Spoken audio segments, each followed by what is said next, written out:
All right, so welcome to this video. ये question भी NTA की वेबसाइट से है और इस क्वेश्चन का जो फोकस है वो है कैपेसिटर, इलेक्ट्रोस्टैटिक्स। बहुत इंपॉर्टेंट टॉपिक है।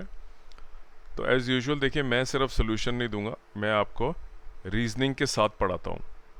तो विदाउट रीजनिंग आपको कुछ समझ में नहीं आएगा। सॉल्व करना तो आप गूगल में सर्च कर सकते हैं, आपको बहुत सारे सोल्यूशन मिल जाएंगे। लेकिन जो सटल पॉइंट्स हैं, जो फाइन पॉइंट्स हैं, ऐसा क्यों होता है, वो मेरे चैनल पे आपको मिलेगा। इसलिए मेरे वीडियो को एंड तक देखिए। मेरे चैनल पे 1700 वीडियो हैं जो आपके बहुत काम आएंगे। और आप अगर नीट या जेई मेंस की तैयारी कर रहे हैं तो आप उम्मीद लगा सकते हैं कि जो क्वेश्चंस मैं करा रहा हूँ वही क्वेश्चंस आएंगे। एनसीईआरटी साथ में रखिए और मेरे चैनल को पूरा देख लीजिए। 1700 से ज़्यादा वीडियो डाल चुका हूँ मैं। उसको पॉपुलेट कर रहा हूँ मैं ठीक तरीके से, जिससे सर्च करने में आसानी हो, वो भी हो जाएगा। तो चलिए आइए इस क्वेश्चन पे आते हैं। देखिए, क्वेश्चन जो है इसका फोकस कैपेसिटर है। तो मैं आपको दिखा देता हूँ कि एक चार्ज्ड कैपेसिटर आपके पास पड़ा है। देखिए, चार्ज कैपेसिटर क्या होता है? दो plates, right, they are separated by some distance. बीच में एक इंसुलेटर होता है, राइट। यहाँ पे नेगेटिव चार्ज हो गया और आपको एक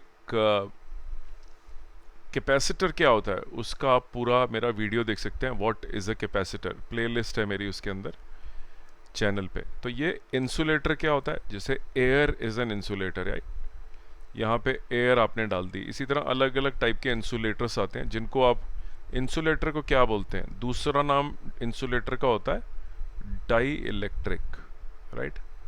ये मैं आपको एक्स्ट्रा इन्फॉर्मेशन दे रहा हूँ जिससे आपके कॉन्सेप्ट अगर क्लियर नहीं तो और भी क्लियर हो जाए। तो दो प्लेट्स को लीजिए और उनको किसी पंप की मदद से, जैसे कि बैटरी है, चार्ज कर दीजिए। फोर्स्ड चार्जिंग होती है बेसिकली। और इन दोनों के बीच में इंसुलेटर लगा हुआ है, जैसे कि एयर है, राइट। ये एयर हो गई आपकी। इस तरह का कैपेसिटर आपने चार्ज कर लिया और देखिए आपने लिखा है बैटरी की मदद से चार्ज करा है आपने। फिर इस कैपेसिटर को आप उठा के लगा दीजिए पैरेलल में। बिल्कुल identical capacitor, right. Identical capacitor है लेकिन अनचार्ज्ड है, राइट। ये देखिए, ये तो चार्ज कैपेसिटर है, it has all the charging. और ये देखिए एक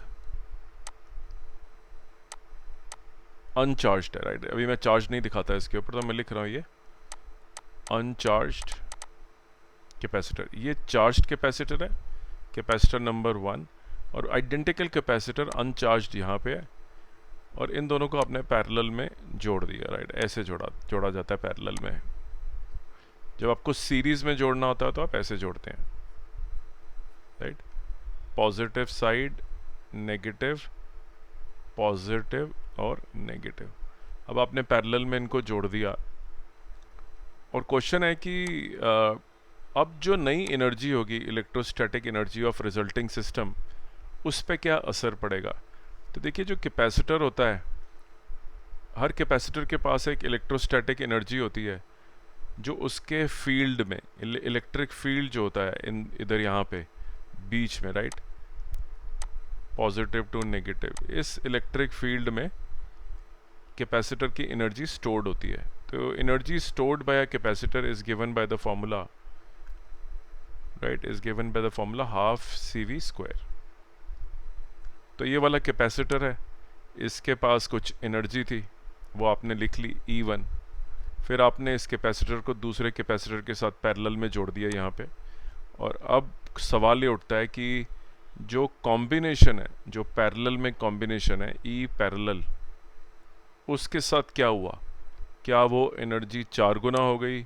क्या वो 1/2 हो गई, सेम रही, या 2 के फैक्टर से बढ़ गई? ये सवाल है बेसिकली, अगर आप ध्यान से देखें तो।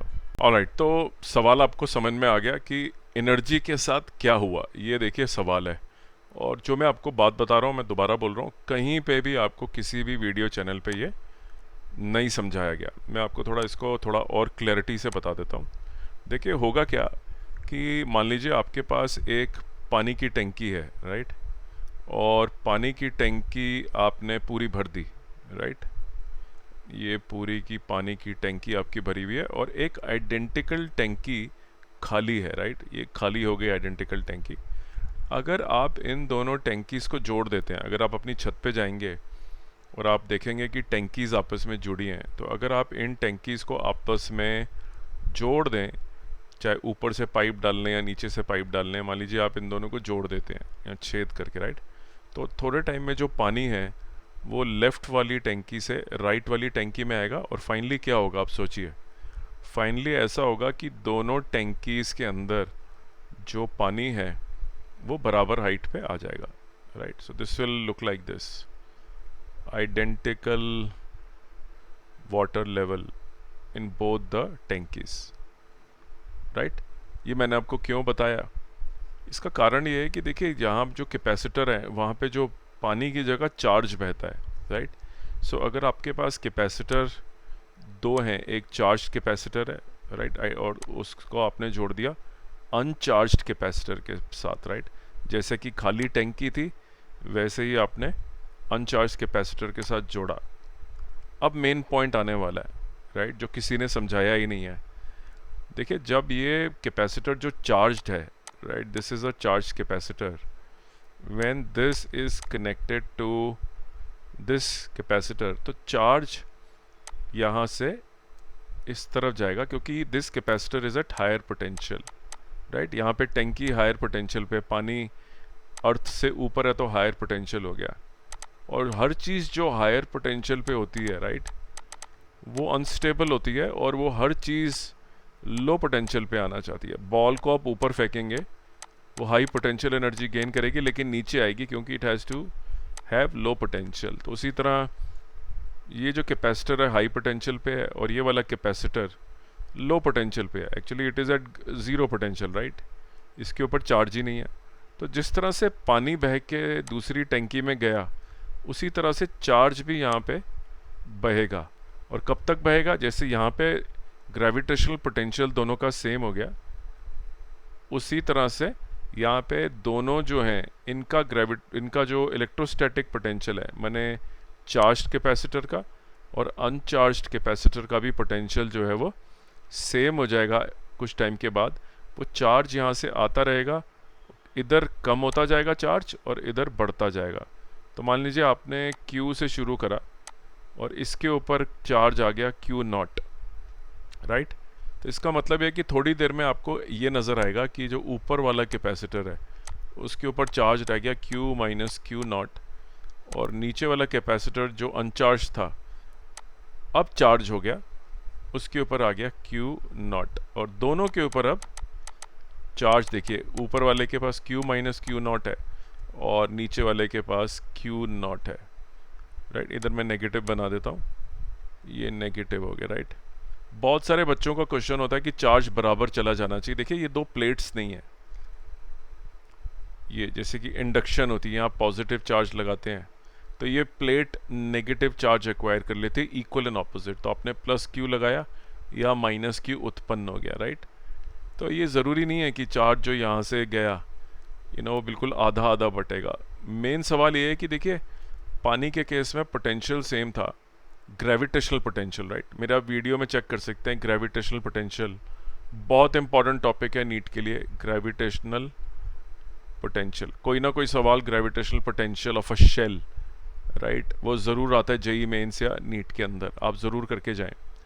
अब यहाँ पे इलेक्ट्रोस्टैटिक पोटेंशियल की बात करें तो आपने अगर करंट इलेक्ट्रिसिटी का चैप्टर पढ़ा तो वहाँ आपने किरचॉफ्स वोल्टेज लॉ पढ़ा कि किसी भी लूप के अंदर, राइट, किसी भी लूप के अंदर आपने बेशक उसको रेजिस्टेंस के कॉन्टेक्स्ट में पढ़ा, बट किसी भी क्लोज लूप के अंदर the voltage, net voltage sum must be zero, या पॉजिटिव और नेगेटिव वोल्टेज सेम रहनी चाहिए। उसी तरह से अगर आप वोल्टेज लॉ, किरचॉफ्स का वोल्टेज लॉ यहाँ लगाएंगे कि जब ये चार्ज बहना बंद हो गया तो यहाँ पे Q माइनस Q0 है और जब चार्ज बहना बंद हो गया यहाँ पे आ गया Q0, चार्ज अब नहीं बह रहा क्योंकि दोनों के दोनों सेम इलेक्ट्रोस्टैटिक पोटेंशियल पे हैं, राइट। जैसे कि पानी की टंकी में दोनों पानी सेम हाइट पे हैं पोटेंशियल, उसी तरह से दोनों के दोनों कैपेसिटर एक ही पोटेंशियल के ऊपर आ जाते हैं। क्यों आ जाते हैं? क्योंकि किरचॉफ्स वोल्टेज लॉ के हिसाब से अगर हम यहाँ लूप में घूमेंगे तो जो पोटेंशियल यहाँ पे होगा, मान लीजिए यहाँ पोटेंशियल प्लस वी बचा, तो यहाँ पे पोटेंशियल माइनस वी होगा। तो net potential has to be zero in a close loop. और ये दोनों कैपेसिटर एक क्लोज लूप ही बना रहे हैं, तो मैंने उसके ऊपर KVL लगा दिया है। तो अगर आप फॉर्मूला देखें Q is equal to CV, तो V is equal to Q upon C। तो वोल्टेज दोनों के ऊपर अब बराबर होनी चाहिए। तो ऊपर वाला कैपेसिटर देखिए Q माइनस Q0, और नीचे वाला कैपेसिटर C है। राइट्स जो अनचार्ज्ड कैपेसिटर था उसके ऊपर Q0 आ गया और नीचे C आ गया, राइट। तो इसको कर लेते हैं CQ minus CQ0 is equal to CQ0, और CQ is equal to 2CQ0, और आपका जो C कट गया दोनों साइड से, तो आपका Q0 कितना आ गया? Equal to Q/2। C कटा है, मैंने 2 काट दिया गलती से, 2, राइट। तो now the charge on both the capacitors as you can see comes out to be Q0। अगर आपका आ गया तो ऊपर वाला आपका जो कैपेसिटर है इसके ऊपर चार्ज कितना हो गया? Q minus Q/2 is equal to. तो दोनों कैपेसिटर इस समय इस तरह से हैं, जब पोटेंशियल दोनों का सेम हो गया तो both of them are at same potential, both are at Q0/2। दोनों का पोटेंशियल सेम है, तभी चार्ज बंद होगा, नहीं तो यहाँ से चार्ज बहता जाएगा। इस समय कोई चार्ज नहीं बह रहा, दोनों चार्ज हो चुके हैं। अब देखिए इसकी एनर्जी निकालते हैं हम। So this will be half CV², right. तो आप देखिए हाफ, और आपको मालूम है Q is equal to CV होता है। तो आप V को अगर हटाना चाहते हैं तो हटा दीजिए, इसको आप V में रखना चाहते हैं जैसे भी आप रखें, आप Q में रख लीजिए, क्योंकि चार्ज इनिशियल आपको ऊपर जो फॉर्मूला है उसको हम चेंज कर लेंगे एनर्जी वाले को। तो पहले हम कॉम्बिनेशन की एनर्जी निकाल लेते हैं। ऑल राइट, तो अब हमें क्लैरिटी है कि दोनों कैपेसिटर सेम पोटेंशियल पे आ गए हैं। Let's calculate the energy of both the capacitors. तो मैं पहले ऊपर वाले कैपेसिटर की एनर्जी लिख देता हूँ, वो आ गई हाफ CV², और दूसरे की भी है। देखिए ये न्यू पोटेंशियल है, क्योंकि अब दोनों के दोनों टैंकी जैसे आप देख रहे थे सेम हाइट पे आ गई है, लेकिन कम हो गई है। दोनों ही टैंकियाँ, एक टैंकी ऊपर की तरफ गई है, पानी भर गया, एक टैंकी खाली हुई है। दूसरे कैपेसिटर की एनर्जी भी हाफ CV² है, राइट। तो टोटल एनर्जी जो इन दोनों की है, जब इन दोनों को आपने पैरेलल में जोड़ दिया, that is half CV² into 2, तो कट के आपका आ गया CV²। और आप देखिए अगर आपको जो नया पोटेंशियल है इन दोनों के ऊपर जो पोटेंशियल अगर वो निकालना है, तो it's very simple that you know the charge on each one of them is Q/2, right.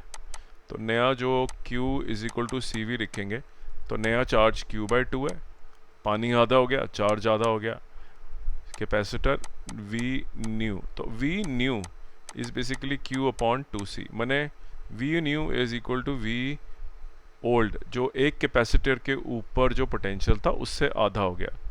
Individual capacitor का पोटेंशियल अगर आपको निकालना है तो उस कैपेसिटर पे चार्ज था Q और उसका कैपेसिटेंस थी C, और V ये उसका V है, राइट।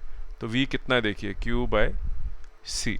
अब अगर आपका क्योंकि चार्ज ज़्यादा हो गया है तो दोनों कैपेसिटर का जो नया पोटेंशियल है वो है V न्यू, राइट। तो आधा हो गया पोटेंशियल पुराने के मुकाबले। तो यहाँ आप लिख सकते हैं कि the potential is reduce to V/2 as compare to the single capacitor system.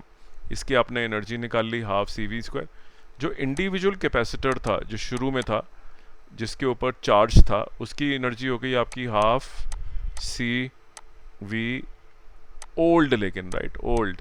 तो ये आ गया आपका हाफ C, और आपने देखिए कि इस V ओल्ड और V न्यू को अगर आप कंपेयर करेंगे तो V न्यू आधा है और V ओल्ड उससे डबल है। तो मैं इसको लिख रहा हूँ 2V न्यू होल स्क्वायर, क्योंकि V old right is equal to 2 times V new. ये वाला पोटेंशियल दोनों कैपेसिटर्स के ऊपर है, ये वाला एक ही के ऊपर है। So this is half C 4V new square ये कट गया आपका 2v न्यू स्क्वायर इंटू सी। अब आप देखिए ये कैपेसिटर के ऊपर एनर्जी, तो दो कैपेसिटर्स थे, टू, जो अपने पैरेलल में जोड़े, उनके ऊपर एनर्जी ये है, और जो इंडिविजुअल कैपेसिटर था चार्ज्ड, उसके ऊपर ये है। अगर आप देख सकते हैं कि द एनर्जी, अब मैं आपको फाइनली चॉइसेस में ले जाता हूँ। देखिए एक चॉइस है इंक्रीजेस बाय फैक्टर ऑफ 4, गलत है। बी देखिए, the energy has gone down by a factor of 2, right. अगर आप देखें this is E I is equal to 2 times the energy of new system. ये दो कैपेसिटर्स की एनर्जी है, जिसको मैं 2 लिख रहा हूँ यहाँ पे, एक ही बात है। तो फिर कभी मैं आपको समझाऊंगा कि एनर्जी गई कहाँ पे।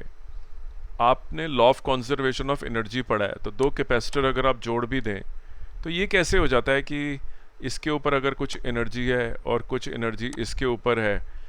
तो वो आप मेरे वीडियो में जाके कैपेसिटेंस की प्लेलिस्ट में देखिए, उसमें एक वीडियो है जहाँ पे समझाया हुआ है कि दो कैपेसिटर्स को आप जब जोड़ते हैं तो एक्चुअली होता क्या है।